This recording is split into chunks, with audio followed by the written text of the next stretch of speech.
स्तन्यपान केवल शिशु ପାଇଁ ଶାରୀରିକ ପୋଷଣର ମାଧ୍ୟମ ନୁହେଁ, ବରଂ ଏହା ମା ଏବଂ ଶିଶୁ ମଧ୍ୟରେ ଭାବ ପ୍ରବଣତାକୁ ଦୃଢ଼ କରିବାର ଏକ ସମୟ। ଏପରି ସମୟରେ ମାର ଧ୍ୟାନ ସମ୍ପୂର୍ଣ୍ଣ ପିଲା ଉପରେ ରହିବା ଉଚିତ। ଏହାଦ୍ୱାରା ମାଟି ପିଲା ସହିତ ସମ୍ପୂର୍ଣ୍ଣ ଭାବେ ଜଡ଼ିତ ହୋଇଥାଏ। ଏହି ସମୟରେ ଯଦି ମାର ଧ୍ୟାନ ଅନ୍ୟ କୁଆଡ଼େ ରୁହେ, ତେବେ ଏଥିରେ ବ୍ୟତିକ୍ରମ ଦେଖାଯାଏ। स्तन्यपान बेले मार ध्यान जदि मोबाइल रही है, तेबे पिलाटी मार दृष्टि एवं भावनारू वंचित हुए, जहाँ सेमानंकर बॉन्डिंग उपरे सीधा सड़ख प्रभाव पकाई थाए।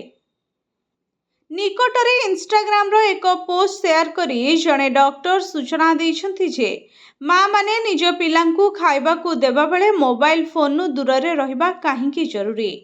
से कहिचंती जे स्तन्यपान हेउछि एमिति एक समय जेतबेले माँ एवं शिशुक मध्यरे भाव प्रवणता दृढ़ हुए एवं सेमानक मध्यरे बॉन्डिंग तैयारी हुए। किंतु जेतबेले मार ध्यान मोबाइल रे थाए, पिलाटी मार भावनारू वंचित हुए। तेणु यह जरूरी जे जेतबेले आपण शिशुको खाइबाकू दियंती, तांकू निज कोଳରେ पूरा प्रेमर सहित धरी रखंतु, आखिरे देखंतु एवं एक स्नेहपूर्ण स्पर्श दियंतु। यह प्रमाणित होइछि जे शिशुर प्रारंभिक विकास रे माँ सहित कथाबार्ता अत्यंत स्वतंत्र।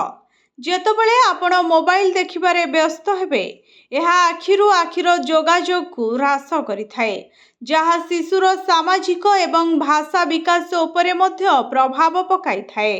स्तन्यपान समय रे मोबाइल फोन दूर रे रखंतु एवं निज शिशु उपरे संपूर्ण ध्यान दियंतु।